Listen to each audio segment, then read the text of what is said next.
ఈ స్కాన్ సిరీస్లో ఏది నార్మల్ అండ్ దేనికి ట్రీట్మెంట్ తీసుకోవాలో తెలుసుకుందాం. Hi, I'm doctor Hemasri, gynaecologist, Wanaparthy. స్కాన్లో గర్భసంచిలో గడ్డలు అంటే ఫైబ్రాయిడ్స్ ఉన్నాయని తెలిసిన వెంటనే చాలామంది సర్జరీ ఒకటే ట్రీట్మెంట్ అని అనుకుంటారు. కానీ నిజానికి ఆడవాళ్ళలో 50-70% ఆడవాళ్ళకి స్కాన్ చేస్తే ఫైబ్రాయిడ్స్ అనేవి కనిపిస్తాయి. కానీ ఇందులో కూడా ఒక 20-30% ఆడవాళ్ళకి మాత్రమే యాక్చువల్గా సిమ్టమ్స్ అనేవి ఉంటాయి.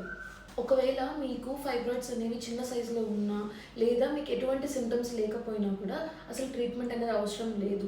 జస్ట్ అబ్జర్వేషన్ అండ్ ఫాలోఅప్ చేస్తే సరిపోతుంది. మరి ఎటువంటి ఫైబ్రాయిడ్స్కి ట్రీట్మెంట్ అవసరం? ఒకవేళ మీకు స్కాన్లో ఫైబ్రాయిడ్స్ ఉండి మీకు పీరియడ్స్లో ఎక్కువ బ్లీడింగ్ అవుతున్నా, లేదా పీరియడ్స్ అప్పుడు విపరీతమైన నొప్పి ఉంటున్నా, లేదా ఫర్టిలిటీ ఇష్యూస్ ఉన్నా, లేదా ప్రెగ్నెంట్ అయ్యి కూడా కొన్నిసార్లు సబ్మ్యూకోసల్ ఫైబ్రాయిడ్ అంటాం, దానివల్ల అబార్షన్ అనే రిస్క్ అనేది ఎక్కువ ఉంటుంది. లేదా కొన్నిసార్లు ఫైబ్రాయిడ్ సైజ్ మరీ ఎక్కువగా ఉండి మూత్రసంచి మీద ప్రెషర్ క్రియేట్ చేసి ఎక్కువసార్లు యూరిన్ వచ్చేలాంటి ప్రాబ్లం క్రియేట్ చేస్తున్నా, ఇలాంటి ఎటువంటి సిమ్టమ్స్ ఉన్నా కూడా వెంటనే ట్రీట్మెంట్ అనేది తీసుకోవాలి. ఆ ట్రీట్మెంట్లో కూడా మెడిసిన్ అంటే ట్యాబ్లెట్స్ కానీ, ఇంజెక్షన్ కానీ, లేదా సర్జరీ కానీ చేయించుకోవచ్చు. స్కాన్ చూసి భయపడకండి, గైనకాలజిస్ట్ని కలవండి. Thank you. యువర్స్ శ్రీ.